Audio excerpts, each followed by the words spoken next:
তোমাকে না জানিয়ে তোমার এই কালো কুচকুচে চুল আমি সাদা করে দেব, রুখতে পারবে? তোমার এই চোখের লাল চাহনি আমি ঝাপসা করে দেব, ঠেকাতে পারবে? তোমার এই লোহার মতো মজবুত দাঁত 32টা 16 একটা একটা করে ট্রান্সফার করিয়ে দেব, তোমার কাছে কোনো পারমিশন নেব না, ধরে রাখতে পারবে?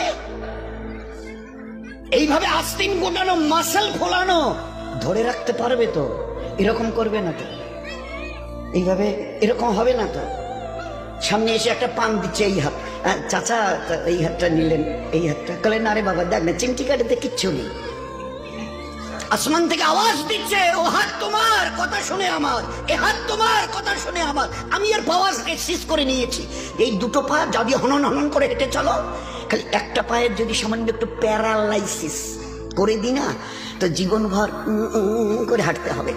বেডরুম থেকে নিয়ে বাথরুম একদম লাগালাগি, অ্যাটাচড, আমরা বলি না অ্যাটাচড। তো এই বেডরুম থেকে নেমে বাথরুম কত 4-5 হাত, বেডরুমের দেয়াল আর এটাই হচ্ছে বাথরুমের দেয়াল, মাঝখানে একটা দরজা।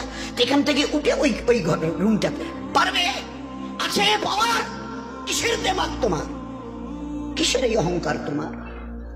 শুনুনি কোনোদিন নবীজির কাছ থেকে অহংকার, তাকাব্বুর এটা আমার চাদর, বড়াই এটা আমার চাদর, আল্লাহ বলছেন। আর আমার চাদর ধরে যে টান দেয় তার ঠিকানা কোথায়? ভাই বলেন না, সবাই কম বেশি জানে।